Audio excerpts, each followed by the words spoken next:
Дуслар, татар телендә милли проектларны җитештерү җиңел эш түгел, ләкин сез безгә ярдәм итә аласыз. Сезнең өчен шундый мөмкинлек ачтык.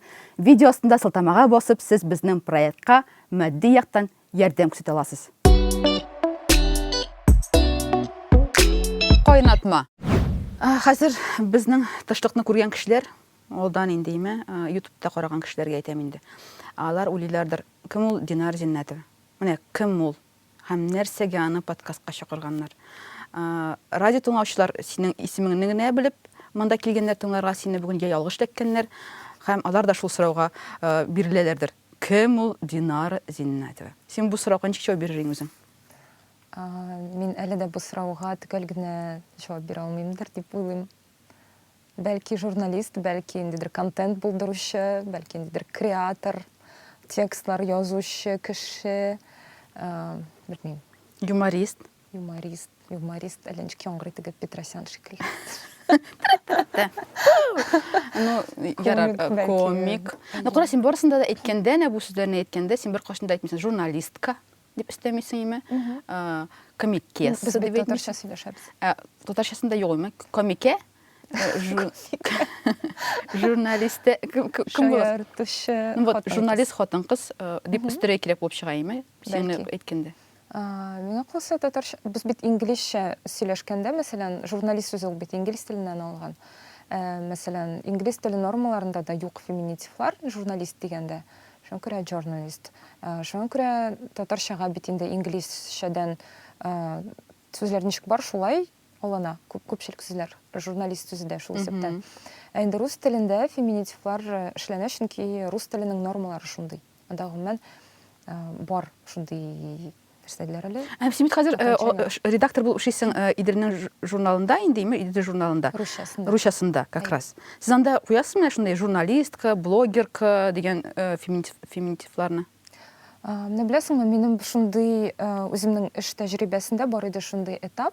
Мин ВКонтакте өчен пресс-релизлар яза идем. Һәм анда авторлар өчен зур редполитика дигән документ бар иде. Һәм шул редполитика кагыйдәләре буенча без кешеләрне алар үзләре ничек тели, шулай атый ала идек. Әгәр дә алар телиләр икән үзләрен феминитив белән атарга, без кулланабыз феминитив сүзләрне. Әгәр дә теләмиләр икән, үзләре ничек әйтәләр, шулай итеп язабыз пресс-релизларда. Миңа бу кагыйдә бик ошый, һәм мин аны дөрес дип саныйм. Шуңа күрә үземнең менә рус телле текстларымда да бу кагыйдәне кулланырга тырышам. Геройлар турында язганда инде алдан сорарга тырышам, менә сезгә ничек үзегезгә күбрәк ошый, сезне кем дип атарга.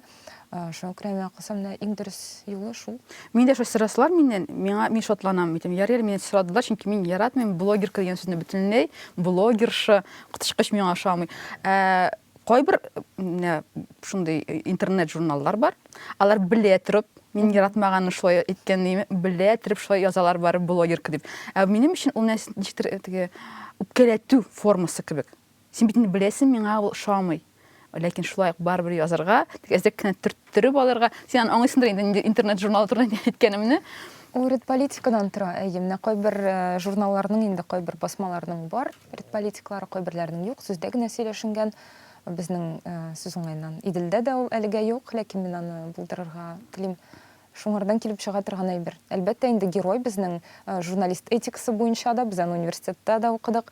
Этика буенча инде без һәрвакыт үзебезнең геройларны ихтирам итәргә тиеш, һәм алардан сорарга тиеш. Аларга ничек уңайлырак. Тере татар музыкасы, ихлас иҗат, яңа яңгыраш ишетәсең киләме? Татарстанның уникаль музыкаль төркеме Юрий Федоров җитәкчелегендәге Ями Music Band зур концертына чакыра.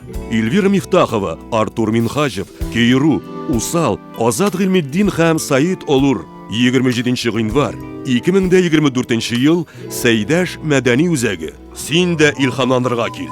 Билетлар yamimusic.ru сайтында һәм Ямле музыка телеграм каналында 0+. ИП Гафаров Ильяс Маратович, ОГРН ИП 318 169 00 206 656.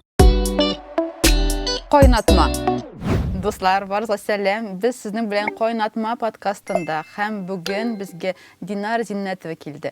Әлбәттә, без подкастка гел чакырабыз сәләтле кызларны һәм егетләрне, һәм Динара кем икән бүген менә бу сәгатьтә сез белеп бетерәчәксез дә, аңлаячаксыз, нигә ул монда булырга лаеклы икән. Чөнки мин моны беләм, әлбәттә. Минем өчен Динара ул Йылдыз. Сіз де аны білсін үшін мұнда шоқырдық аралашып оларға. Исәмі Динара. Сәлем, Лейла. Аңлашылды, демек, сен журналист. Һәм қазіргі вақытта, неше отыла сені мұхарир, ненде мұхарир боласың сен? Шеф мұхарир. Нәрсе дегеннің атауы? Шеф неште ол? Ол минем ишракта. Мин инде шул безнең журнал өчен җаваплы тулысынча кагаз менә сез кулыгызга ничек итеп аласыз. Анда барлык булган әйбер өстендә мин эшләдем.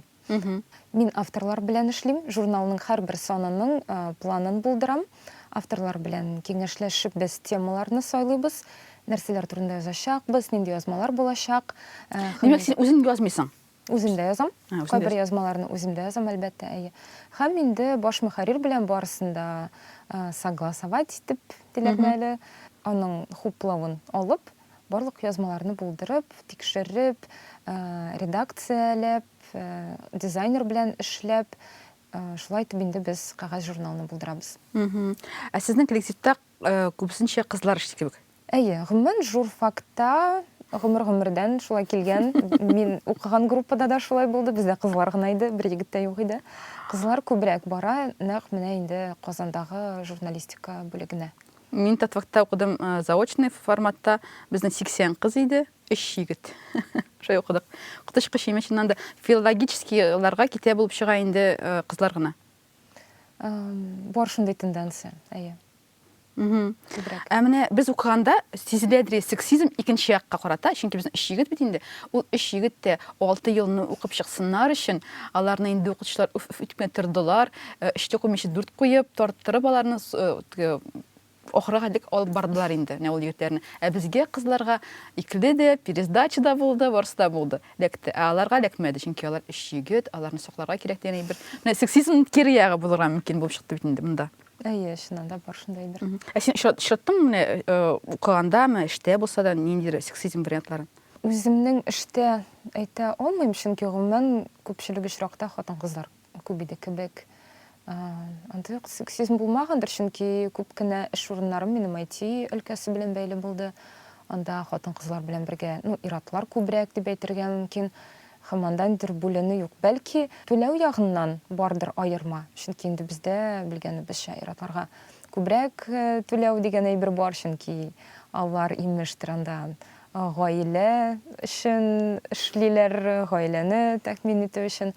Шуңа күрә бәлки шул яктан булгандыр сексизм. Гомумән алай. Карале, бит кызларга бит кием алырга кирәк, эшкә йөрер өчен, матур кыяфәттә булырга өчен, бизенергә кирәк, маникюр, Имеш аларның ирләре булырга тиеш. фитнес фәләннәр. Ир булмаганда син үзеңә ошкада акча сарыф итәсең ки, акча әзрәк түләнә. Миңа белсәм, сез шамый. Мәсәлән, алып баручылар. Сәхнәгә чыга торган. Айслу минем алып баручы, минем таныш кешеләрем, егетләрем алар алып баручы иде. Аларга әйтәм, чәчләрен жуалар да сәхнәгә чыгалар. Айслу сәгать ярым алдан макияж ясарга, прическа ясарга тиешме? Күлмәкләре 20-30 мең торга тиеш. Ниме? Аны бер генә кия аласың ул күлмәкне. Киясен дә чыгасың да, шуның белән шул. Һәм Айслуга кимрәк түлиләр. Бу бит дөрес түгел. Дөрес түгел. Нәрсә әйтә алам инде? Белмим, бу каян килеп чыккан гадәттер, чөнки менә мин монда килгәндә уйлап бардым, син бит әйттең, менә феминизм турында сөйләшербез дип. Гомумән мин нәрсәләр турында уйладым. Мин әйтәм, безнең гомумән татар гаиләләрендә әллә нинди анда сексизм булмагандыр шикелле. Чөнки менә мин искә төшерәм, безнең бит инде без күпчелегебез тамырларыбыз белән авылдан, безнең бит инде би-бабаларыбыз авылларда яшәгән. Һәм мин күз алдыма китерә алмыйм, мәсәлән, анда бабай, ягъни яисә әби нәрсәдер эшли, бабай ул вакытта караватта ятканын гел менә күз алдына да китерә алмыйм. Анда бит һәрвакыт равноправие, икесе дә бергә эшлиләр. Әгәр дә бабай караватта сузылып ята икән, анда бераз солып алган булганда нәрсә эшләгән? Әби дә сузылып ятамы? Әби ул вакытта оек бәйли, мәсәлән, анда дидер юн белән эшли, үзенчә дидер башка төрле медитация. Юк иде анда, берсе анда эшли, берсе ял итә. Һәрвакыт нидер равноправие дигән әйбер бар иде. Икесе бер рәттән ашарга пешерәләр иде. Кем бушаган, шул ашарга пешерә, мәсәлән. Минем әти-әниемдә дә шулай булды безнең гаиләдә. Шуңа күрә белмим, мин каян килеп чыккандыр ул сексизм дигән әйбер гомумән. Ул бит алынма булырга мөмкин. Чөнки чыннан да татарларда миге ырышалар. Мин берничә подкастта әйткәнем бар, татарларда феминизм юк дип. нәрсе кирәк түгел дип. Чөнки безнең гаиләдә, белмим, минем гаиләдә гел шулай булды. Әби гаилә башы, әни барыбер гаилә башы. Чөнки әни нәрсә әйтә, шулай була. Аңлыйсыңмы? Бездә дә шулай. Ты каядыр барып әти йөри инде башым күшиеп, ләкин кайткачтын, өйгә кайткачтын барып әни әйткәнчә, әниеңнән сора, әниң әйткәнчә булачак дигән әйберләр. Әни булмаса, теге фатирда зәптә йөрү булмасы, әни булмаса, телефонда куймаслар безнең. Ну, әнидән чыкта чыгадыр генә шундый этәргә әйберләр. Шуңа күрә мин бездә алай түгел, әби дә безнең белән шундый намында инде менә. Карыйсың, әтинең әнисенә әйтәм. Шуңа күрә мин безнең, минем картина мирда хатын-кызлар алар барыбер бош. Һәм алар үпкәләтелми. Гел түрдә, гел алда, белмим, бер кешедә утыртганда сүз дәшмә дигән әйбер булмады. Аңлыйсыңмы? Кемнән инде гаиләдә булган мөмкин шундый әйбер. Мен синең танышларыңда бармы андай әйбер? Хатын-кызлар шулай куркып кына утыра торган. Уйларга кирәк, ниндидер заманча тренд кебек әйбер. Менә хәзерге вакытта керә башлады кебек. Әйдән алынма, ул бездә ул булмаган. Нигә кызлар шуңа кире кайтырга әзер? Нигә кызлар дәшмичә утырырга әзер? Бу инде мине шокка тора. Аларның теләге булса, әлбәттә, сез телисез икән шундый булырга, тыйнак булырга булыгыз. Мин каршы түгел. Ләкин сез шундый трендка кирип китеп, бөтен хатын-кызлар шундый булырга тиеш дип әйтә башласагыз, миңа бу инде ошамый. Миңа да ошамый, килешәм. Белмим, бәлки менә психологлар әйтә бит инде хәзерге кешеләр, ягъни бөтен дәверләрдә кешеләрнең бер теләге булган, бер нәрсә дә эшләмәскә. Шуңа күрә инде килеп чыкканында робот-пылесослар, ниндидер техника, башкалары. Һәм ягъни бу норма. Бер нәрсә эшләмәскә теләү, бу норма дип әйтәләр. Һәм никтер инде хатын-кызлар бигрәк тә бу информацияны үзләренә кабул итеп, ярый, алайса ират эшләсен, менә мин алайса матурлык өчен генә дип, ниндидер шундый тренд барлыкка килде кебек. Социаль сетьләрдә интервьюлар алалар бит инде. Сезнең ирегез ничә акча эшләргә тиеш? Сез ничә акча эшләргә тиеш сорау бирсәләр, мин матурлык өчен генә. Менә бик сәйрәй бер Ошамый. Бәлки безне индустрия шулай өйрәтәдер. Чөнки бит инде менә индустрия хатын-кызлар өчен чыннан да матурлык өчен бигрәк тә нәрсәләр генә уйлап тапмаган. Шул уганда кыйммәтле косметикалар, киемнәр, нәрсә генә юк. Һәм шуларны барысында күреп инде хатын-кызлар ярар, алайса менә шуларны кулланырга тиеш, димәк мин матурлык өчен дигән фикергә киләдер бәлки. Син хәтерлисең, күптән түгел без синең белән булган бер съемкада, Шолт Мөхәммәтҗанның съемкасында син анда 4 егет арасында бер кыз идең. Стендап анда бит бәйге бара инде.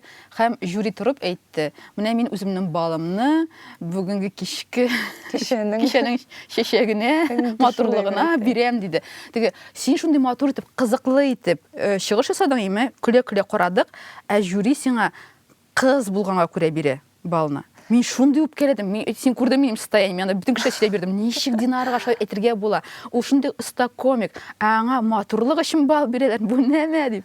Мин бәлки үземнең матурлыгыма ул хәтле ышанмыймдыр, шуңа күрә менә в моменте мин ул мәгълүматны башкача кабул иттем. Ягъни хатын-кызлар юморы башкача, шуңа күрә ул шуның турында әйткәндер дип аңладым мин. Аннан соң инде син әйткәннән соң мин шуннан да уйлый башладым, әйтәм, тукта әле. Бу шуннан да минем монолог шундай начар булып чыга. Что ли мин әйтәм, ни эшләп алайса? Чөнки мин үземне барыбер комплимент итеп кабул итмәдем, матурлык турындагы комплимент итеп. Нәкъ менә хатын-кыз юморы турында әйтә дип уйладым. Белмим, шуннан да әгәр дә инде синеңчә булган булса, бу инде бик приятный әйбер түгел. Иратлар аңлап бетерми кебек тоела миңа, менә кайсы комплимент урынлы, кайсы урынлы түгел хәзерге вакытта, хәзерге чорда. Чөнки чыннан да бәлки 19-нчы гасырда, 20-нчы гасырның ахырларында мондый комплимент яхшы булып тоелган булыр. Ләкин хәзер 21-нчы гасыр чорында син инде берничә тә хатын-кызга син матур булуыңа сине утыра алмый хатын-кыз. Чөнки без хәзер иратлар белән бер дәврдә, бер урында эшлисебез килә ниндидер әйберләрне. Һәм шулай дип, оласы килә компетентный булып чыга инде балаларны иратлар белән бер дәрәҗәдә. Без бит әле менә синең белән аның турында уйлый алабыз, анализга алабыз. Күпчелек кеше бар бер шаблон буенча фикерли һәм шаблон буенча эшли. Ул фикерне әйткән кеше дә минемчә ничектер по накатанной менә аңа заложен механизм. Менә хатын-кызга шулай дип әйтергә кирәк. Әле бит безнең хатын-кызлар шулай дип тәрбиялиләр малайларын. Нәрсә дип аларында, менә теге кызга чәчәк бир, менә теге кызга син матур дип әйт. Ул ничектер уже сиңгән әйбер. Син аны үзең анализлый башламасаң, син аны үзгәртә алмыйсың. Менә без уйлыйбыз, Минем бер эштә шундый бер вакыйга булган иде. IT компанияда эшләйдем һәм 23 февральгә безгә язарга кирәк. Мин SMM белән шөгыльләнә идем. Миңа 23 февральгә котлау посты язарга кирәк иде. Һәм мин бер нәрсә уйламыйча яздым, нәрсә уйламадым, русча. Яздым һәм шуннан соң безнең анда IT компанияда күп төрле кешеләр эшлиләр иде, шул исәптән феминистка кызлар да бар иде. Һәм бер заман чатка язалар: "Я не ожидала, что в нашей компании работают такие люди". И мин озак аңламыйча утырдым, әйтәм, нәрсә, нишләп шундый претензия, мен әйтәм, кайда монда претензия, нәрсә. Аннан соң гына мин аңладым, мин постта "дорогие мужчины" дип язганмын икән. Шуннан соң инде менә мин үземнең хатаны аңлап, мен әйтәм, туктале, мин шул хәтле. Мин үзем сексист булып чыктым. Но мин чыннан да ул вакытта шаблон буенча фикерле идем, андай әйберләр турында артык бик уйламый идем. Ул менә соңгы бер 5 елда популярлашты дип уйлыйм менә минем тормышта. Ул вакытта Мин бик яхшы аңлыйм, чөнки үземдә шундый моментларга элеккәнем бар. Машинада кем булса да, дөрес алып бармаса, аңлашыла инде, иштән әйтеп куясың, уйлап, тыштан әйтергә мөмкин, аңлашыла инде. Ничек инде мин хатын-кыз буларак, хатын-кыз турында шулай әйтергә мөмкин түгел бит инде, ләкин барыбер шаблон буенча начар алып бара икән машинаны, ул хатын-кыз. Кайбер әйберләрдән инде физиологиядан да без китә алмыйбыз. Без бит әйтә алмыйбыз анда хатын-кызлар шундый ук көчле дип иратлар шикелле. Әлбәттә инде кайбер эшләрне иратлар яхшырак эшли, чөнки физиология ягыннан, табигать ягыннан алар көчлерәк. Һәм без моның белән көрәшә алмыйбыз. Моны ничектер күздә тотып эшләргә кирәк. Инде башка әйберләрдә, мәсәлән, минем апам, бер туган апам, ул заводта эшли, инженер булып. Һәм бер яктан караганда суперфеминизм бит, феминизм түгел бу, нәрсәләр әле равноправие булып чыга бит инде, ул иратлар белән бер рәттән. Әмма мин карыйм, ул анда ниндидер конкурсларда катнаша, һәрвакыт ниндидер анда җитди әйберләрдә. Ул нефтяной институтны 5-легә генә битерде, кызыл диплом белән. Һәм чагыштырып карасаң, нефтяойны бетергән кешеләр, кем анда эшлегә эшләп йөргән, шул ук егетләр, аларны инде уже директор итеп куйганнар анда, инде начальник итеп, кызыл дипломга бетергән хатын-кызларны, нефтяникларны, алар ниндидер заводларда шул инженер булып ничә еллар буе эшлиләр. Аларга карата икенче төрле. Һәм инде минем апам да әлбәттә шул еллар буе эшләп инде әйтә, мин арадым ди, миңа мин лучше тыныш кына берәр офиста утырыр идем, берәр тыныш кына эш эшләр идем. Минем мужиклар арасында заводта пычракка батып, алар бит инде цехка да төшәләр анда. Уже ардым. Һәм мин аны аңлыйм. Мин аңа әйтә алмыйм, юк, иратлар белән бер рәттә эшләү дөрес дип әйтә дә алмыйм. Чөнки инде монда барсы да аңлашыла кебек. Инде антилег булмаса, әлбәттә, сәнне берничә әйтә алмыйсың. Чын күңелне әйткәндә, бу мен әйтәм бит, бу shame on you, осуждаю, ала ярамый, хатын-кызны шулай аерып, 5-тәгә укыган кызны урын бирмичә калдырып утыру дөрес түгел. Безне караган кешеләр җиткерегез ул заводка. Әгәр дә сез заводта эшлисез икән, хатын-кызларга игътибарлырак булыгыз шуннан. Монда да без чакырабыз бит инде кешеләрне, кунакларны, чакырган сайын иратларны миңа личка кызлар яза инде. Ничек кыз түгел, ничек кызлар юк. Әйдәс кызларны чакырыгыз. Кызык түгел тагын ират дип яза миңа кешеләр. Мәйтәм, булар, әйтегез кемнәрне чакырыйк. Мен чыннан да минем ниндидер хатын-кыз аралашуга да блок тора үземнең дәйме. Мәйтәм, һәм моны чакырабыз да, миңа аның белән кызык буламы соң? Миңа үземә кызык булмас кебек тоела. Чөнки иратлар сөйләшкәндә, алар ниндидер глобаль әйберләр турында сөйләшәләр, ниндидер фикер йөртүләре бар. Кызлар белән җыеласың да, алар я бала турында сөйли, я экс-егетләре турында сөйлиләр име. Миңа бер мизгел уже кызык түгел алар белән аралашырга, мин үзем телефонга кереп китәм. Шуңа күрә мин иштәгенә уйлаганда, мин кемне чакырыйм мен? Чакырсаң кызык кешене име, кызык кызны? Мен инде конкуренция сизә башлыйм. Миңа булай да, миңа да кирәк, миңа булай да кирәк. Конкуренция. Син сизәсеңме конкуренцияны кызлар арасында? Нинди кызлар арасында? Менә Татмедиада да булса, мәсәлән. Сез бит инде эшлисез бер коллективта, синең менә Мин бит удаленкада эшлим. Мин планёркаларга гына киләм. Авторлар белән җыелганда. Әйтә алмыйм инде, ышанырга кирәктер үз-үзеңә беренче очракта һәм үзеңдә сомневаться итмәскә, шикләнмәскә, үзеңнең мөмкинлекләреңдә, үзеңнең талантларыңда эшли алу. Гомумән, креатив өлкәдә еш кына була торган хәл контентны урлау һәм дидер мәзәкләрне урлау, аларны подстраивать итеп, үзеңчә итеп чыгару, менә шундай бер белән. Шундай бер минем еш кына инде күңелне төшерә. Әмма мин һәрвакыт уйлыйм, мен әйтәм, ярар, булар копияле генә белә, әмма мин бит аны булдыра алам. Димәк, монда бернинди конкуренция юк дигән сүз. Шуңа күрә башка төрле хатын-кызлар белән эшләгәндә дә бәлки шуның турында уйларга кирәктер. Менә синең үзеңнең үз кыйммәтләреңне аңлап алып, алар турында уйлап, менә бу якта мин барыбер көчлерәк, бу якта мин барыбер конкурентоспособный дип уйлап кую бәлки кирәктер. Әнә син әйткәнең менә контент турында. Син бит инде Кара дусларда эшлисең, что гуглит татар кызына да эшлисең, бу синең проектың, үзеңнең проектың. Ничек уйлап табыла ул менә бу татарча булган контент, ләкин урыс телендә булу? Ул бит ничек буташтырырга өйрәндең? Таштырырга. Ну, бу бит инде шул Чогугли татар кызыннан башланды. Һәм хәзер мин карыйм, ул тренд инде әллә кайларга кирип киткән. Ул бит синнән киткән булып чыга бит инде. Миңа шулай дип уйларга ошый. Әйе. Син бер 6 ел барасың бугай, 2014 елдан. Быел 10 ел. 10 ел. 10 ел буе син инде шисенә бу трендны, һәм менә хәзер ул бүтән пабликларга карыйсың, бүтән пабликларда өстәп куя бер татарча сүзне. Әйе. И шуннан китә. Тренд кайланды. Мин аны ничек уйлап таптым? Мин аны гомумән ул хәткадәр популяр булыр дип уйламаган идем. Ул минем кинәт үземнең башыма килде, чөнки мин күреп алдым, мин әйтәм, минем күп кенә танышларым русчалы, татарчалы сөйләшә. Менә татар телен камил белмәүче кешеләр, алар барыбер татар сүзләрен кыстырып сөйләгәнне аңлый, һәм үзләре дә шулай кайчакта сөйләшә алганда кайбер сүзләрне. Шуңа күрә мин әйтәм, тукта әле, бәлки контентны шулай язып караргадыр. Һәм мин ВКонтактеда шул төркемне башладым, анда бер 10 пост яздым. Аннан соң инде мин уйлап тукта әле, әйтәм, нишләп татар хатын-кызларның, татар кызының тормышы гомумән төрле кәмит ситуацияләргә бик бай. Мин әйтәм, алар турында бит язып була анда. Менә мәсәлән, мин җәй көне, мин үзем Әлмәттән, әмма җәй буе каникулда авылда тора идем. Хәзер менә мин Казанга күчеп килгәч, минем анда ниндидер флешбеклар, хәзерге тормышыма да ничектер анда ниндидер влияние. Шуңа күрә мин әйтәм, булар турында бит комический ситуацияләр. Шуңа күрә шулар турында мәзәкләр язып карадым, үземә репостладым һәм карасам, аларны әллә кемнәр анда репостлый башладылар. Анда беренче постлар группада 3 кеше, репостлар анда 100 штук. Мин әйтәм, тукта әле. Аннан соң инде һәм беренче вакытта инде әлбәттә идеяләр бик күп иде. Мин аларны көн саен прям план итеп куя идем, запланированный постлар, 10 пост көненә, сәгать саен, һәм шуңа күрә бик тиз арада аудитория җыелды.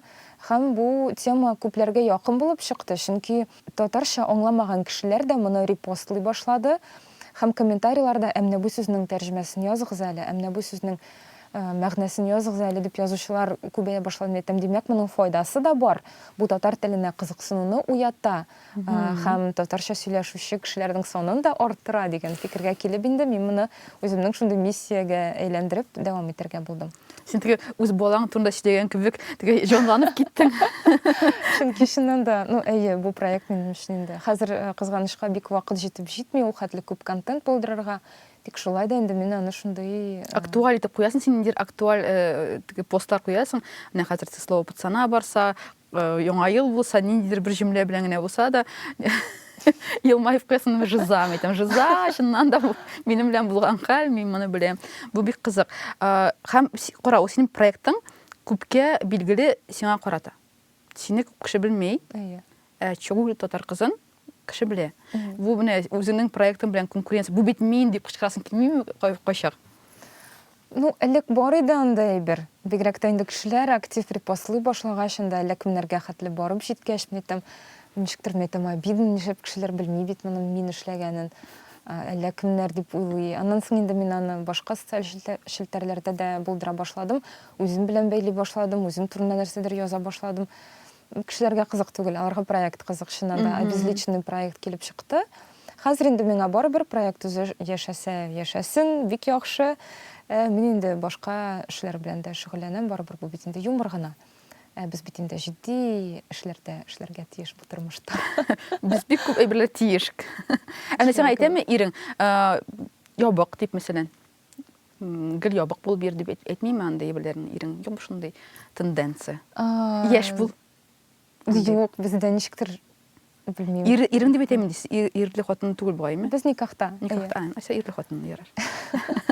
Алай әйткәне булмады кебек. Бар иде инде беренче вакытта, анда бик актив күп чараларга йөри башласам, анда кайда кемнәр, әле теге мөнәсәбәтләр башланганда гына. Аннан соң инде аңладым, минем нинди тусовкаларда йөргәнемне, мин аны үзен чыгарырга тырыша идем, әйдә минем белән, әйдә бергә. Ул социофоб бит инде күбрәк, шундый айтишник, шуңа күрә ул ничектер нормально мына кабул итә. IT-да эшлим дип әйттең. IT-да бит элек хатын-кызлар күбрәк булган иратларга караганда, чөнки менә утырып эшләргә кирәк эш булган, зак итеп утырырга кирәк булган һәм зур-зур компьютерлар, тавышлы иратлар анда эшләмәгән кебек хәтерлим. Без мичен күн әйткәндә мин аны ниндидер кино карап беләм. Бул кинода хатын-кызларны IT-да эшләгән кебек булып чыга. Ул менә башында гына, иң башында. Хәзер тенденция үзгәрде. Иратлар гына һәм мин үзем дә кирип караган идем IT-га. Кодлар язырга фәләннәр булдырып булмый инде. Ничә булдырып булмый микән? Мин филолог дим. Минем акылым аңа туры килми кебек. Ләкин барбыр кызлар әзрәк IT-да ничек микән? Мен син өлкәдә эшлисең. Миңа калса, бәлки хатын-кызлар элек күбрәк теге рутинный эшләрен эшләгәннәрдер, IT дигәннең инде чыннан да. Анда бит элек гадирәк булган инде ул. Күп гади процессларга бүленгән эш булган. Хәзер инде бик күп авыр математик процесслар белән бәйле. Шуңа күрә бәлки иратлар, алар бит инде аларның эшләре, ничек дип аңладым. Ужаларның гомумән хатын-кызга бит инде ята күп кенә эш тормышта. Аларга концентрироваться итәргә кыенрак дип уйлыйм мин. Чөнки алар әле үзләре дә, без хатын-кызлар бит инде менә без сөйләшеп алдыганда гормональ дидер үзенчәлекләр безнең баш мие тынычлана алмый, без һәр вакытында монсы турында да уйларга тырышабыз, тегесе турында да уйларга тырышабыз. Иратларда концентрация дигән әйбер белән физиология ягыннан инде алар яхшырак эшли моның белән. Миңа калса, шуңа күрә катлаулы математик процесслар белән бүгенге көндә инде иратлар күбрәк шөгыльләнәдер. Хотя хатын-кызлар да күбәя бара. Юк, чыннан да менә математикага барып җиткәнче, мин әле аңлыйдырым. Логарифмлар әле хәнисендә чыга башлады, имендер формулалар. Митем, бусын уже митем бош эшләмәячәк, моны күтәреп чыга алмыйм. Ләкин мен әйтәм бит, матрицаны караганда, хәтерисеңме, анда утырада бер егет, и ул кодка карап, менә монда буны күрәм дип әйтәдер име. Егетләр шулай күрә. Карыйлар да кодка. Ты хочешь сделать из этого игру, диләр булар. Ничек син бу саннардан уенны күрәсең? Син дә школа 21-да бассейн уздың инде. Узалдыңмы син бассейнны? Юк, мин дальше узмадым. Чөнки мин да бик йөрмәдем. Аңлый башлаган идем, но анда бик концентрация кирәк. Барысында истә калдырып, барысының да ничек эшләгәнен аңлар өчен, башка әйберләр турында уйламаска, башка проблемалар белән яшәмәскә, башны бушатып, компьютерга кирип китеп утырырга кирәк. Без хатын-кызлар инде алай булдыра алмыйбыз, чөнки бездә анда үзеңнең кыяфәтең турында да уйларга кирәк, анда телисеңме син юкмы? Кая алга барасың, анда чөгли татар кызына дип пост язачагыңны да уйларга кирәк, өйдә нәрсә пешереп башарыңны да, анда инде проблемалар күп барыбер. Школа 21 дигәннән ул Сбербанкның шундый бушка укыта торган шундый платформасы 50 көн бугай, ничәдер, или 30-мы? 30 көн. Неважно. Короче, бер ай буе йөрисең укырга, көн сайын 8 сәгать укыйсыңмы, 12 сәгать укыйсыңмы, 24 сәгать укыйсыңмы, ул синең эшең. Анда укытучылар юк, сиңа бирәләр дәресләр, сиңа бирәләр ниндидер заданиялар, һәм син аны эшләргә тиешсең. Һәм ул дәресләр мин үткәндә француз телендә иде. Мин үткәндә. Син дә шулай француз телендә иде. Синнән соң без бер тирәдә. Без бергә булмадыкмы соң? Бергә булдык. Мин китеп барадым. Менә как раз шул чоры иде индеме? Һәм нәрсәсе кызык, мин менә ул француз телен урыс теленә күчерәдем YouTube-та име? Аңламыйм инде. Анысы миңа күрсәтә. Татар теленә күчереп була дип әйттеләр миңа. Мин күчердем татар теленә, ә мин информатиканы татар телендә өйрәнгән. Митем, мин таныш сүзләр барлыкка килде, әйтәм, наконец-то мин аңлый башладым. Алай җиңелрәк булды, алай аңлый башладым, чыннан да әйткәндә. Булай структурасы кызык, укытучысыз да укып була икән, теләк кенә булсын, вакыт кына булсын, син укый аласың икән булып чыга. Яңа белемнәр алырга. Димәк, хәзерге вакытта институтларны, университетларны үзгәртеп була. Һәм ниндидер тизәйтеп була укуны. 5 ел укымыйча тизрәк укып чыгар өчен. Әлбәттә, бу врачларга туры килми торган бер булган может, ләкин менә ниндидер дәресләргә журналистларга туры киләдер дип уйлыйм, мәсәлән. 5 ел буе журналистика укып йөрмисең бит инде. Шуның 2 елын укыйсың, 3 елы мәсәлән практика узсаң, күпкә яхшырак булыр. Чөнки күп очракта әйтәм бит, Айсылу журфакта укыган иде, һәм ул әйтәдер, татфакта белемне яхшырак бирәләр дип. Менә Гомумән, IT-да, әгәр дә карасак, IT өлкәсендә бик күп кенә яхшы алымнар, иң алдынгы шундый методикалар күп. Мәсәлән, анда эшне бүлеп эшләү, анда теге нәрседеләр әле agile буенча эшләү анда тагын бар Scrum методологиясы. Берсен булса эшләп кит, без белмәскә мөмкин без. Мин, мәсәлән, белмим. Андагы методологиялар алар нәрсәдән гыйбарәт? Менә барысы да эшләп карагандыр бит инде Trello шикелле платформалар белән. Барысы да әлбәттә. Безнең тыңлаучылар, караучылар барса Trello-ны эшләгәннәр. Notion. Ягъни инде син теләсәң инде үзеңнең проектыңнымы, эшеңнеме төрле шундый задачаларга, биремнәргә бүлеп, аларны шундый столбиклар, баганалар буенча бүләсең. Беренче багана әле идея гына, икенчесендә инде эшләнә дигән, өченчесендә инде буланда тикшерүдә дигән. Менә шулай итеп синең биремең, проектың төрле шундый ниләргә, блокларга бүленеп, төрле стадияләр аша уза һәм шулай итеп үзенең нисенә якынлаша. Нәтиҗәсенә бу инде шул проектны җаваплы рәвештә башкару өчен кирәкле әйберләр. Һәм agile дигән аны философия дип тә әйтәләр, фәлсәфә дип әйтәләр, гибкость, ягъни үзгәрүчәнлек. Ягъни, мәсәлән, син дидер продукт булдырасың икән, чөнки IT-да бит инде син кушымтаны мәсәлән эшләдең дә бетте дигән сүз түгел. Син аны алга таба заманча дидер шартларга яраклаштырырга тиешсең. Һәрвакыт аны үстереп яхшыртып торырга тиешсең. Безнең эштә дә мәсәлән анда контент булдыруда да син анда 10 ел элек бер төрле постлар эшлидең, ә хәзер башка төрлеләрне эшләргә тиеш. Димәк, син анда бер брендның страничкасын үзгәртергә тиеш заманчалаштырып. Бу шул гибкость турында сүз бара инде, менә үзгәрүчәнлек.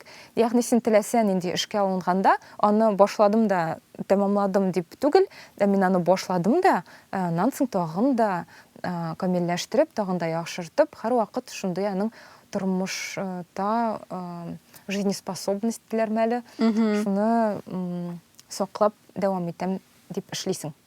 Шундый подход. Димәк, булып чыга инде менә бу подходларны, менә мондый алымнарны син эшлисең, аласың эшеңдә, ләкин бу бит туры килә бары тик ниндидер дисциплинаны яраткан кешеләргә күп очракта.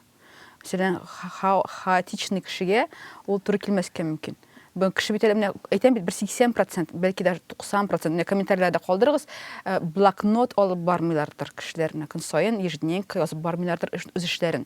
Ул бит офиска йөргән кешеләр, дәрәҗәле урыннар алган кешеләрне алып бара. Ә калган кешеләр, мин килдем эшкә, мин киттем эштән, үзләренә куймыйлар ниндидер. Әгәр дә игътибар итсәк, нәкъ менә уңышка ирешкән кешеләр һәм тормышта зур ниндидер нәтиҗәләргә килгән кешеләр гадәттә барыбер аларда нинди дә булса дисциплина бар. Миндә үземдә дә бик дисциплина белән бик яхшы түгел. Әмма мин моңа омтылам. Анда нидә булса, как минимум список дел, үземнең эшләрнең дидернесен календарьны алып барырга тырышам чаралар белән, чөнки башкача булмый. Әлеге әйтәләр иде бит, свободный художник дип. Кеше анда ул бер эш эшләп анда күп итеп акча эшләгән, аннан соң анда 2 ай акчасыз анда ролтоннар ашап яши мәсәлән. Шундый хәлләргә килмәс өчен, хәтта бүгенге дизайнерлар алар бит инде шул художниклар. Шулай ук дисциплина инде безгә дидер стабильлек бирә тормышта, бер үк дидер дәрәҗәдә тормыш алып бару, тагын да зур нәтиҗәләргә ирешү өчен дисциплина кирәк дип саныйм мин. Син әйтнең, свободный художник дигән әйбер нәйме? Һәм искә төште иратлар чыннан да бит концентрациягә бирелә ала. Мәсәлән, Дали 10 сәгать ясаган картина ашырга оныткан фәләннәр, ниндидер иратлар, мәтәм чын күңел әйтеп белә оптриминаларга, чыгып китәләр кыш көне балык тотырга. Утыралар шунда сәгатьләр буе, бер нәрсә эшләмичә, бер нәрсә дә уйламыйча. Мәтәм бер хатын кыз да шулай итеп бирелеп утыра алмый.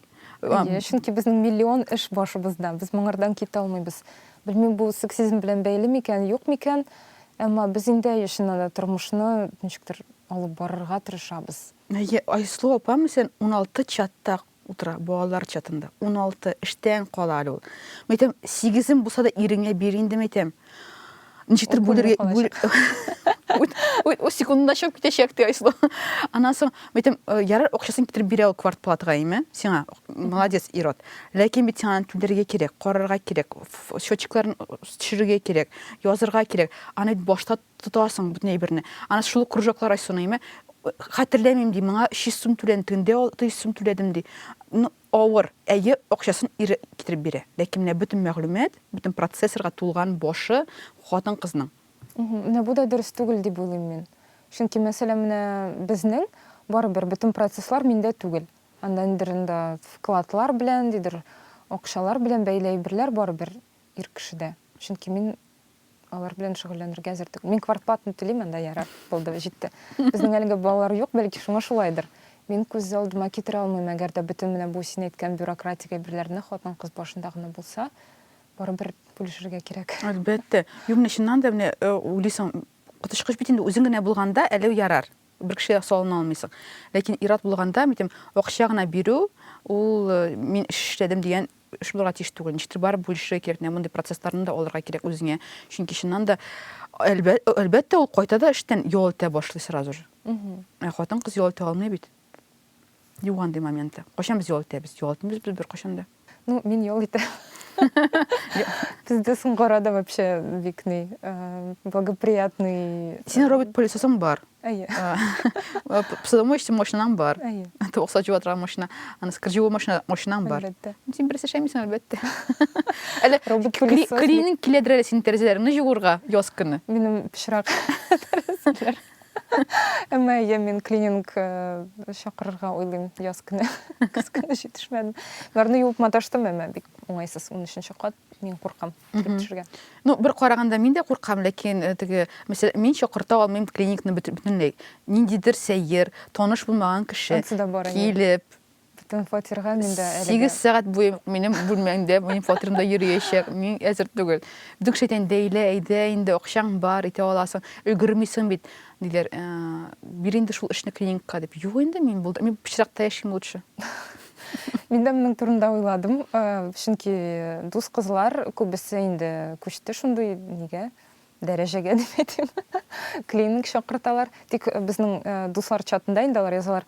Вы тоже из тех, кто типа перед приходом клининга убираются, дип менә шундай бер баранда, как сделать педикюр перед походом на педикюр, менә шундай бер. Әйе, безгә кыйнрак, бәлки бездә әле теге татар нисе дә бардыр, тәрбиясе. Синең сразу син күз алдыңа китерәсең, үзеңнең анда әбиеңне, апаларны, син нәрсә, үзең эшләмичә, оят. Ялкау нәрсәкәй. Карал, искә төштем менә хәзер нидер гарәп илендә әйткәннәр шундый статусы бар. Рәсәйдә бер кашан да яхшы булмаячак тормыш хатын-кызлар өчен, чөнки алар иратларның туалетларын җуалар дип. Иратларның туалетларын имеется в виду общественный.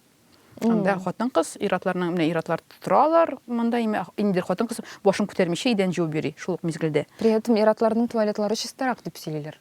Так что в чем проблема? Ну, иратлар арасында йөрүен инде хурлап язылган цитата иде ул. Менә Монда нинди проблема? аларда бит менә Гарәбстанда, анда Пакистаннан килгән индуслар җуалар, клиникта эшлиләр. Хатын-кызлар Бик түгел. сәер, белмим, мин килешә алмыйм моның белән. Бу ниндидер аларның үзләренең стереотиплар белән бәйле бердер бәлки. Чөнки мин бернинди проблема күрмим. Бездә дә кем генә эшләми, Макдональдсларда, иратларда ниләр туалетларны җуалар. Бернинди проблема юк. Юк, менә шунысы сәер бит. Чыннан да безнең хатын-кызлар мәсәлән, ул уялып тормый. Менә монда иратлар үз эшләрен эшләп торалар име? Ул тыныч кына шул ук мизгелдә кешене кулмыйча, аңлыйсыңмы? Аңладым нәрсә турында. Ну, әйе, бәлки сәердер.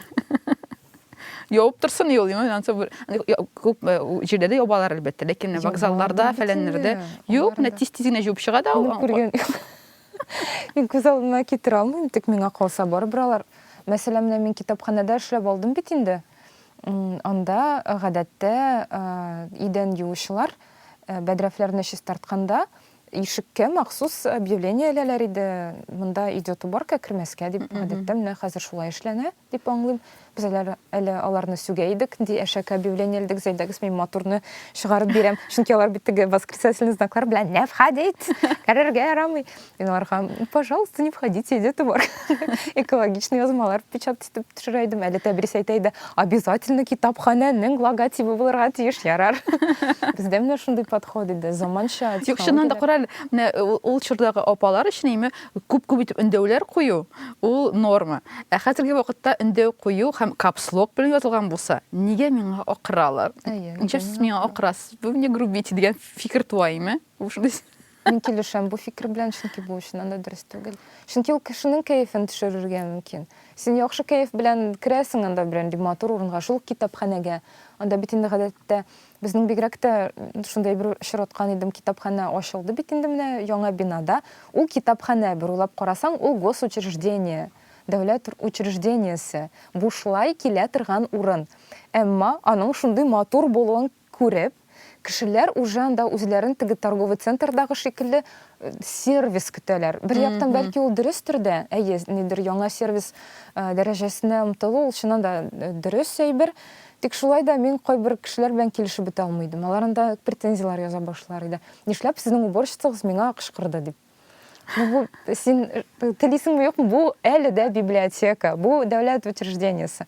Кешеләр булай итеп кенә үзгәрә алмый, һәм аларның зарплаталары да үзгәрә алмый. Кайбер әйберләрне инде аңларга кирәк әлбәттә. Ну, чыннан да бик яхшы Европадагыча, мин дә үзем бер тапкыр Европада үзем хис иттем дә, идәнгә утырдым. Милли китапханәдә идәнгә утырдым. Мин аңлыйсың, шундый рәхәт миңа булып туйган. Килеп миңа ярамый дип күтәрделәр. Кайсы салда ул? Менә теге хәрефләр белән булган. Шул урында. Әйе, хәрефләр булган. Монда утырырга ярамый. Мәдинә ханым сезне күрсә, сезгә дә гәшәк дип әйттеләр. Әйтәм, ну ярар, Мәдинә апа мине күрсәм, әйтәм, әйтсен. Сез ничек кайгыр бирисезме? Сезнең кәефегез төшмәсен өчен алдан сезгә әйтергә булдык, торыгыз дип әйттеләр. Ну, бу әлеге дә баягы шул стереотиплар инде. Ничек менә аларны өйрәткәннәр совет чорында, менә шундый тәрбия булырга тиеш. Алар шул кагыйдәләрне дидер анда директорларга бәйләп инде сөйләп бириләр. Бәлки Мәдинә ханымга барыбер дә дәйме. Но аның өчен кайгыртып, аның өчен уйлап, ул миңа йөреп килгәннәр инде. Мине шок катты. Аргумент кирәк иде. Ничек тә. Мин бит кеше сөйләп бирәм. Әйтәм, бер караганда алар бит дөрес түгел кешегә килеп әйтәләр аны. Нидер икенче кызга әйткән булсалар, тынычлап торырга китер. Мин бит бөтен кешегә сөйләп бирәм. Әйтәм, китапханәдә утырырга ярамый. Бу әйберләрне инде аңларга да кирәктер. Алар чөнки ничә ел буе теге Ушкова йортында эшләгән ханымнар бик күп бит инде анда. Һәм алар инде әлбәттә элекеге кагыйдәләр буенча эшлиләр, аны тиз генә үзгәртеп булмый. Әлбәттә инде китапханә моның белән эшли, Некрасовкадан килеп китапханәчеләр өйрәтеп киттеләр, заманча алымнар белән эшләргә, менә без китап алучылар белән менә шулай итеп сөйләшәбез, менә шулай итеп ярдәм тәкъдим итәбез дип инде алар өйрәтеп киттеләр. Тик кайбер әйберләр инде ничә еллар буе эшләгән анда. Сиңгән инде башларын. Сиңгән, алар инде тырышалар. Ну, төрлеләре бар инде. Кемдер сразу үзгәреп куйды. Менә минем дә шулай эшлисе килә. Алар электән дә шулай эшләгән булган. Бар инде кешеләр анда инде тормыш проблемалары булса, үзләренең гомумән тормышына карашы нинди, шундый итеп алар аны трансляция. Менә син бит сөйләп булган ик, менә кеше камерада булмаганда, гормоннар турында, хатын-кызларның гормоннары турында. Әйтәм бит, усал хатын-кызлар булмый, үпкәләүчән хатын-кызлар була алмый дип әйткән имеш. Чөнки без барыбыз да туабыз, без шундый сары, йомшак, мөләйем балалар, кызлар име. Һәм бер мизгел тотына теге үсә барганда үпкәләүчән барлыкка килә. Аннан соң ниндидер, әйтәм бит, усаллык барлыкка килә. Бу барысы да, оказывается, мен белдем аны, эндокринологка баргачтан гормоннарның ничектер менә күченеше, бозылуы аркасында икәнен. Шуңа күрә әйтәм бит, дуслар, әниләрегездә, әбиләрегездә сизсәгез шундый ниндидер үпкәләүчәнлекләрне име, әлбәттә аларны врачка алып барып, табибларга алып барып тикшерергә кирәк, һәм витаминнар эчәргә кирәк. Әйе, килешәм. Чөнки мин үзем ит ашамаган күрә, минем витамин B җитмидер, һәм витамин B җитмәгәндә, син әзрәк кенә кайгыртучан, куркакка әйләнәсең. Магний җитмәсә. Магний да җитмәсә шулай гае, витамин B магнийны эчә башладым, шуннан икәү бергә сразу. Һәм тынычландым. Кәефем яхшы. Әйтәм, әзрәк кенә җитмәй икән, менә шулай итәргә кирәк. Бәлки китапханәдә яши торган ханымнарга медкомиссияны узырга да һәм нидер витаминнар эчәргә. Бәлки шулайдыр да, әйе. Тик моны инде без бит инде килеп әйтә алмыйбыз. Синең чөтә нервларың не в порядке, бугай бар әле, анализлар биреп кайт дип. Алай да булмый бит инде. Әйе, туганнар әйтә, үзең аңларга тиешсең син аны, чөнки шуннан да без барыбыз да ничектер әзрәк кенә булса да, менә үзебезне кайгыртырга тиешбез дип аңлыйм мин. Әйе, ансы бар. Аннан соң менә булып чыга, синең хәзер бер эшең иде, IT, күп син менә үзеңнең проектларны алып барасың. Син ничек менә тайм менеджмент ничек бара ул? Шуннан да дисциплина белән инде авыррак әйтеп киткәнемчә, мин календарь алып барам. Телефонда, компьютерда, календарда инде бөтен чаралар кайда булырга кирәк, кайда барырга кирәк, нидер созвоннар. Аннан соң инде мин үземнең эшләремнең исемлеген алып барам, нәрсәләр эшләргә кирәк, дедлайннарны билгеләп, һәм якынча ниндидер график нәрсә дип әйтәләр әле, расписание, һәр көннең расписаниесын төзергә тырышам. Тик шулай да барсында өлгермим, кайчакта килеп чыга, кемдер әйтте, прыгаешь по дедлайнам дип, шуңа да шулай менә бер эшне менә булай эшләп бетерәсең, уже икенчесе уже көтә уже тизрәк эшләргә кирәк инде, китеп булмый бу әйберләрдән. Ну, менә син ничек шулай проект җыйдың соң? Син акча эшлисеңме? Ничә сум акча эшлисең син? Менә әйтәләр, дуч булыйм әле. Мин моңа җавап бирмәсәм ярым. Юк. Син сорыйсың икән, рөхсәт юк. Әйт инде сонын. Ну, булай авыр әйтергә, чөнки проектлар берничә төрлечә була. Кайбер айда бер проект. Уртача. Берсе юк. Уны бит ниләр карый. Ну, син ничек уйлыйсың? Ну, 100 мең булмаса, мин риза түгелмен ди темпташларга. Шул тирәдә инде. Шул тирәдә. Тик монда аңларга кирәк, безнең бит инде Казан тормышы, ул барыбер бик кыйммәтле тормыш. Мәсәлән, күп кенә проектлар буенча син барыбер анда кофейняда очрашасың. Кайдыр барып җитәргә кирәк тиз арада. Минем таксига китәндә, белмим анда күпме хәзер бәяләр артты. Таксига тотасың, шул кофейняларга тотасың. Үзең ашарга пешерергә җитешмисең икән, самокаттан тиз генә анда бит кыйммәтрәк, әлбәттә, ул продукцияләр. Шуңа күрә монда кыендыр нитергә. Оценивать белергә. Ну, мин эшләгәнем бар 100 мең. Чын күңелне әйткәндә, мин эшләгәнем бар 100 мең. Һәм нәкъ шулай ук синең кебек кофейняларда, таксилар белән йөреп, һәм бер мизгел мин әйттем, мин бит акча эшләмим. Мин тормышымны сатам булып чыга. Әйе, мин дә кайчакта уйлым бу турыда. Һәм мин алып ташладым 60% проектларымны. Мәдәм, ярар, булсын 50 мең, булсын 50 мең. Ләкин мин инде йөрмим бер кайда. Һәм төрле кызыклы булган проектларга көч җитә башлады. Бәлки ул акча китермәй, ләкин миңа үземә кызыграк. Мин дә шуңа таба барам. Менә инде яңа елны каршы алганда да менә там приоритетларны карарга кирәк, мен әйтәм, киләсе елга, чөнки кайбер вакытларда менә анда журналны да бирергә кирәк, IT-компаниядә дә эшләр күбәя, тагын әле кемдер яза, монда да чыгыш ясай да килеп кит, анда менә монда нәрсәдер яз, менә бу рекламаны куй дип язучылар бик күп бит инде, үзеңнең сторисыңа куй инде, алар күп. Безнең турында сөйләгез әле, ике кеше уйлыйна, безнең турында сөйләгез дигән әйберне уйлыйм, һәм мин репост куям да и тыныч кына утырам. Юк бит инде. Син аны онытасың, син сразу башыңнан через 10 минут посмотрю дип язасың. Все, синең башыңнан чыгып китте, кеше сиңа тагын бер исеңә төшереп язмаса. Чөнки шундай бер бар. Тик бер яктан мин бәлки куркамдыр күп проекттан баш тартырга, чөнки бушлык калганда мин үземне кирәксез итеп хис итә башлыйм. Үземдә казана башлыйм, тукта әле, мин кем соң әле, мин нишләргә тиеш, миңа 32 яшь, минем балалар юк һаман, әни нәрсә дип әйтә, тегесе нәрсә дип әйтә, бу туганнар нәрсә дип уйлагандыр. Минем непрерывный экзистенциальный ужас башлана. Шуңа күрә мин һәр вакыт үземнең баш миемне нәрсә беләндер тутырырга тырышам. Бу куркыныч әйбердер бәлки. Әмма мин әлегә моңардан китәм. Бәлки кашанда булса минем балаларым булса, мин бу эшләрдән ничектер баш тарта башлармындыр. Ничектер? Төшәдә китә ул сине. Үзләре юк каша. Һәм тагын бар бит әле тегене наркотик сыман. Менә миңа акча да әһәмиятле түгел. Әгәрдәндер проект уңышлы килеп чыгып, менә кешеләр миңа яза башлый икән, комментарийлар, кара дусларда мәсәлән, ул безнең шулай яхшы үсеп китте бер арада. Һәм анда күрә башлыйсың, кешеләр вы гений, вы лучший, анда лучший контент, анда шундый сүзләр яза башлар. И мин подпитываюсь, мин бу начардыр инде. Но мин укыйм, Владимир Балан. Әйе, чугли татар кызы турында да менә кешеләр язалар икән. Моны нинди акыллы кеше уйлап тапканында, и мин сразу, мин әзер тагын язырга. Все төннәрен йокламыйча.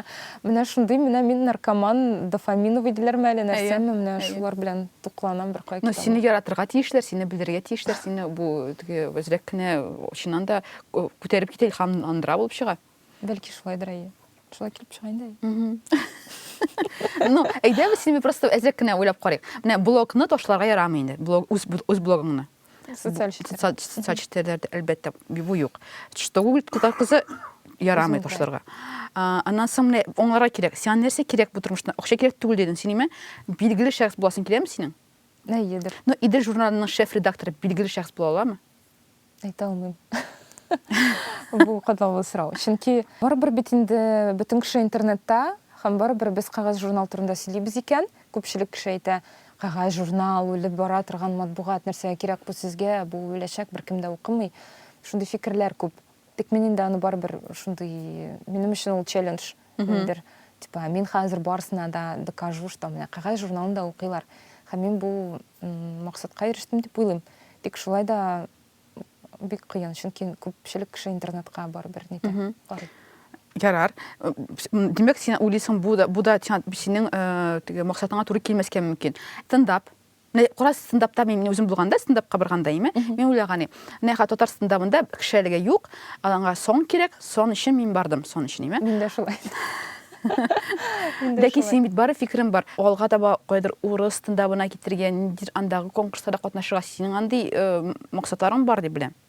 Мин урыс стендабында да катнашам, әйе, чөнки менә бәлки минем тактика ниндидер. Бала кирәк сиңа, Динар. Кая гына катнашмый бу. Мин үзем өчен беләсең, мин ничек дип аңлыйм үземнең шушы халәтемне. Менә син әйтеп киткәнчә, минем бәлки билгеле шәхес буласым киләдер. Мин үз-үземә моңарда признаваться итәргә куркам, тик каядыр бар инде ул. Һәм бу максатка ирешү өчен мин бөтен чакырган проектларда катнашам. Бәлки шуларның берсе выстрелиттер дип. Менә шулайдыр кебек тоела миңа. Һәм русча, татарча стендап та бәлки шулайдыр. Тик менә кайчакта мин карыйм үземнең чыгышларын әйтәм, ой. Минеке түгел бу, минеке түгел. Надо это все бросать. Бигрәк тә татарча стендап. Әбәсем мин иң яраткан комментарий миңа калдырганнар, менә бу подкаст чыккачтан. Ләйлә, бу бит менә син үзүреңне таптың, стендабыңны ташла дип язганнар. Ужас. Нишин кешеләр үзләренең урыннарын тапкан микән шулай дип языр өчен шулай бер кызыксындыра мине. Нишин шулай? Ну, бит комплимент ясый дип уйлыйм, аңлыйсыңмы? Диксәер комплимент. Диксәер. Карады, син ничек карыйсың юрауларга? Минемчә, юраулар ул шундый күңел ачу чарасы. Кызлар белән тенди булса да җыелып, таро карталарын җыясызмы, куясызмы? Бармы андый бер? Инде дус кызлар юк, кызганычка. Тик менә син кызыксынасың дип аңлыйм. Шуңа күрә мин бик шат булыр идем. Әйдә. Без йөрибез әлбәттә татар китапларында. Безнең бит яңа сезон башланды, шуңа күрә китаплар алышынды. Бер китабы безнең Джек Лондонның хикәяләре. Монда беләсеңме сөз туган? Фалихуддинова Фидания. 80-нче ел? 81. 81. Бу әнинең китабы. Ул Фалихуддинова булган. Девичья фамилиясе Фалихуддинова. Так, Анара де Бальзакның да хикәяләре бар безнең монда. Шундый шәп дизайннар булган миңа. Карагыз, шундый шедевр. Аның несе теге кырыя. Һәм бу 69-нчы ел. Так, һәм әлбәттә Юнус Әхмәтҗановның татар халык ашлары. Без бер китапны сайларга тиешбез, кайсын сайлыйбыз? Так, Анара де Бальзак, Джек Лондон яки Юнусов. Миңа ортадагысы ошый. Әйдә. Анара де Бальзак. Ярар. Хәзер сорау кирәк синнән. Сорау. 2024 елда иң популяр булачак контент. Нинди тренд, контентның тренды. Охо, син эш буенча сорыйсыңмы? Ярар, әйдә. Китап әзер, син миңа хәзер я битне әйт һәм юлны әйт. Өстәм мастам. 75-нче бит. 14-нче юл өстән. Так, 14-нче юл. Таныйбыз. Булган баланы күтәреп алуыгызны үтенәсем килә. Булган баланы, о синең балаларың, кара дуслар белән чыгу татар кызлары күтәреп алуыгызны үтенәсем килә. Димәк, күтәреп алачаклар. Кара дуслар белән чыгу татар кызлар. Әйе, сез әле дә трендта булачаксыз дип аңлашыла. О, бик шәп ярау. Миңа ошый. Ләкин барыбер нинди трендны, яңа трендны уйлап табачаксыз сез һәм сездән тагын урлый башлаячаклар әлбәттә. Моны билгеле. Моны урлау дип атауда дөрес түгелдер бәлки, чөнки инде барыбер индустрия шундый нәрсәдер популярлаша икән, аны барысы да куллана башлый. Бу безнең трендсеттер булуыбызны дәлил итергән. Әйбер, әйе. Иң яраткан ниндидер кыска гына юморескамы или күптән түгел чыкканын әйтеп китә аласыңмы? Кеше белсен өчен. Кеше уйлап утыра, ярабызны тыңлап үтә, аннан соң кирип чыгачак ул социаль сетьләргә. Ләкин хәзер не, кайсы искә төшә синең? Паркта сөйләгән. Яңа ел турындагы шаяртулар искә төшә, нәрсә сөйләгән идем мин. Яңа ел алдыннан безнең гаилә һәрвакыт пилмәннәр ясый иде. 30 декабрь көнне. Пилмәннәр ясый иде. Һәм мин гаиләдә иң кечесе, шуңа күрә минем пельменнәр иң уродский килеп чыга иде. Анда бит гадәттә теге әнинең пельменнәре шундый ровный бер Модель берсенә кебек. охшаган, модель кебек теге Казан егетләре шикелле. Аның кырында инде китә теге әтинең пельменнәре, итләш, теге зөләйлә төркеме кебек пельменнәр. Аннан соң инде китә иде салатлар ясау. Һәм монда безнең әнинең һәрвакыт бер үк традициясе бар иде. Ул апам белән миңа бер үк претензия белдертә иде яңа алдыннан. Менә ди күрше хатынның кызлары, әллә инде яңа төрле модный салатлар ясый, сез һаман шул зимнийда крабовый. Кирип карасаң, ул күрше хатынның кызлары по факту зимнийга теге кириешки өстәгәннәр дә, крабовыйны булай чипс белән уратып чыкканнар. Менә шундый салатлар ясый идек. Һәм инде мине яңа елга кар бөртеге итеп киендерәләр иде. Ул вакытта модада иде шәһәрләрдә. Һәм мин көнләшә идем авылдагы туганнардан, чөнки двоюродный братишкаларга апалар әллә нинди карнавальный костюмнар тегә иде анда. Аларында әтәч, анда эт, сарык, әллә кемнәр, ну ягъни авылда тормыш нинди менә шундый персонажлар. Бер елны аларны хәтта клоуннар булып киендергәннәр иде. Ну монда инде бер, чөнки бүген клоун ул мин. Сөйләгәндә син үзгәрә име тембрыңда, син икенче төрле подача дигән бер барлыкка килә син име стендапта сөйләгәндә син икенче төрле сөйләшәсең икән. Аңлашылды, менә син бес яшь булдың да. Моңа күч кечтем, бу уже динар түгел. Бу уже просто стендап комик чыгып, нәрсә сөйләгән кебек булып чыга. Аңлашылды. Табигый түгел. Ну, табигый ул, ләкин икенчерәк булып чыга. Икенчерәк. Һәм менә безнең нәрсә белән синең юморың миңа ошый. Ул актуаль. Татарча сөйләсәң дә, авыллар турында сөйләсәң дә, син барыбер син ул юморда я IT дигән өлеше кирип килә. Я ниндидер матбугатта булган әйберләр, ниндидер политика әйберләре. Бу мине сокландыра, чөнки клише түгел. Чөнки чыннан да син язган текст икән аңлашыла. Чөнки син үзең фикер йөртмәсәң, шулай итеп, аны булдыра алмыйсың. Мин яңалыкка омтылырга тырышам, бәлки шуның белән бәйледер. Рәхмәт. Моны кемнеңдер сизеп алып, шулай итеп сөйләп бирүе минем өчен бик ни, шундый приятный. Чөнки калган егетләр, кызлар, алар сөйлиләр клише күп очракта. Татарларның аңлашылган, билгеле булган әйберләр, ул чыннан да елмаясың аны тыңлаганда, ләкин синекен тыңлаганда уйлап алырга кирәк. Яки син аңламыйсың икән сәндриме? Ага, Гуглга кирип чыгарга кирәк моны аңлар өчен дип уйлыйсың. Миңа шул сокландыра. Если ты не в теме, син темада буласың килә, аңлыйсың килә башлый. Бу бик сөендерә инде. Шәп, мин бик шат, рәхмәт. Менә без синең белән башлаган бөтен теманы сексизм, феминизм турында име. Бармы синең нинди булса да аңа карата катгый фикерең?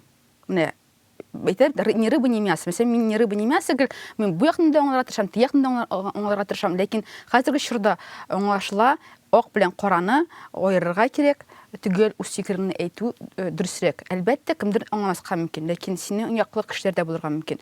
Алар синең шундый икәнен белеп, бу безнең кеше икән дип әйтсеннәр иде дигән шундый этәргеч өсем килә. Шуңа шундый сорау бирәм сиңа. Бармы шундый катгый фикерең, булай булырга тиеш, булай булмаска тиеш дигән? Әйе, миңа калса гаиләдә барыбер ир-ат белән хатын-кыз арасында ниндидер тигезлек булырга тиеш.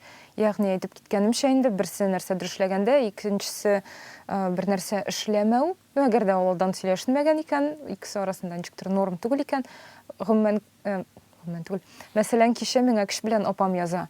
Нишлисез ди, кеше белән яза инде. Мин диванда ятам. Минем Роберт, минем әни просто кичкенә кабак җибәргән иде. Шул кабактан ПП чизкейк пешерә. Безнең кухня-гостиная менә булайга. Һәм мин апама түгәрәк язып җибәрәм. Мин әйтәм, мин диванда ятам, үземне күрсәтәм.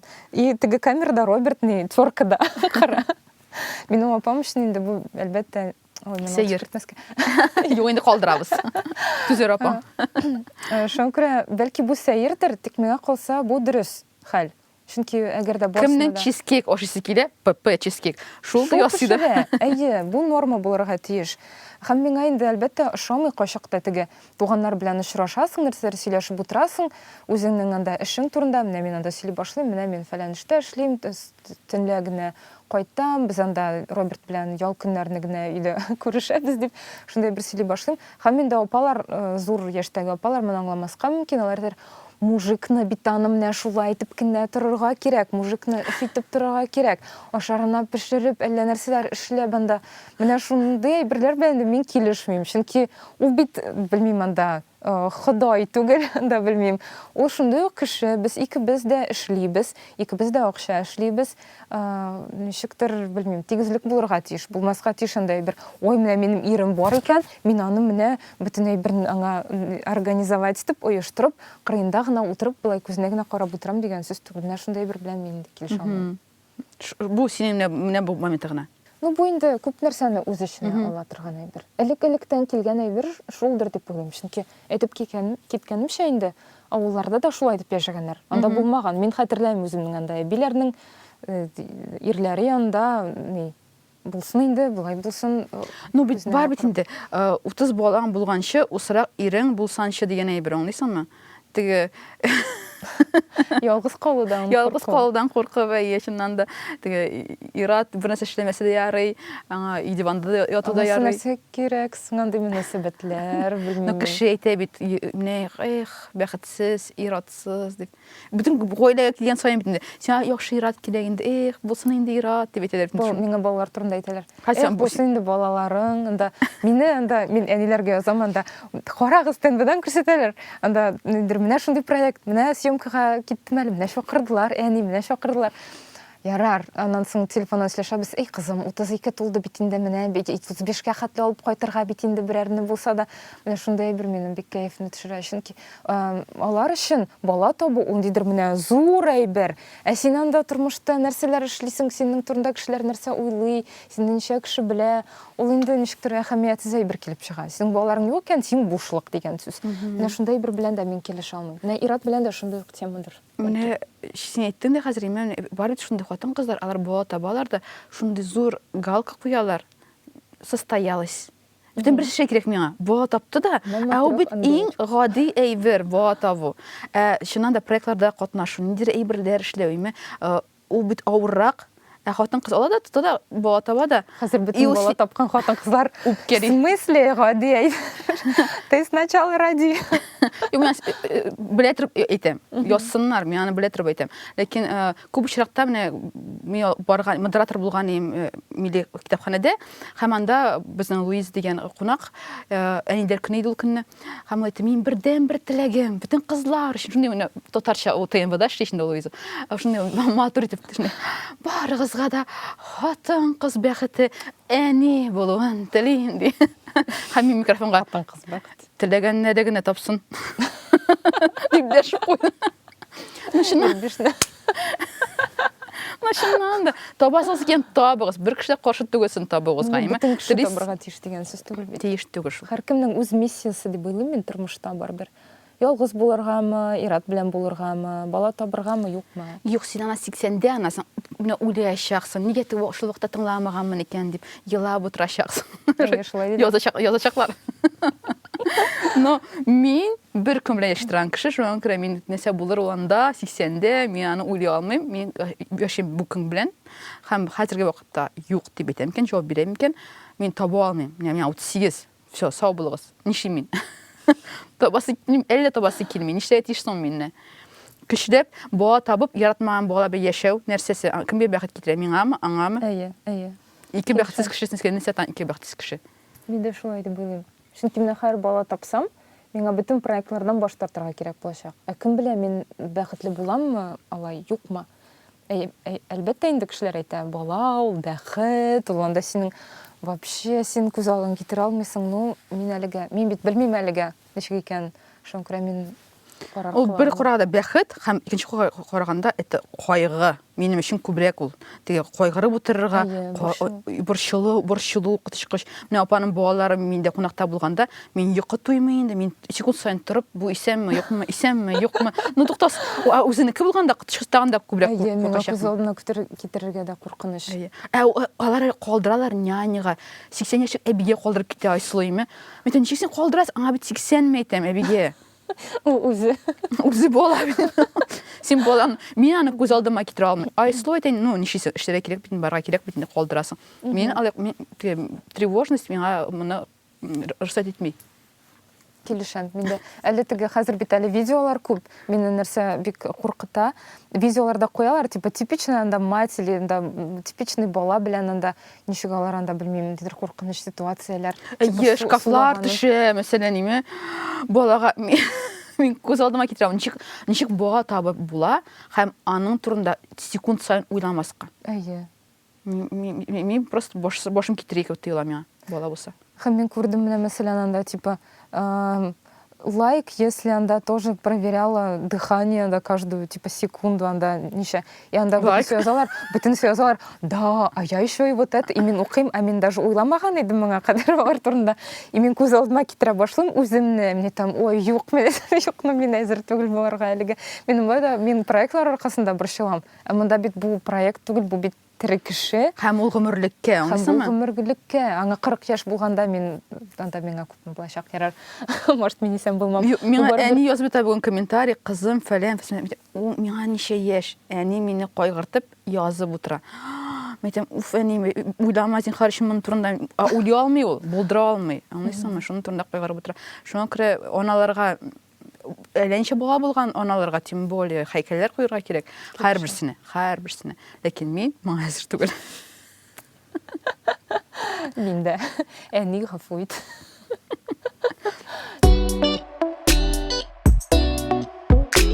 Кайнатма.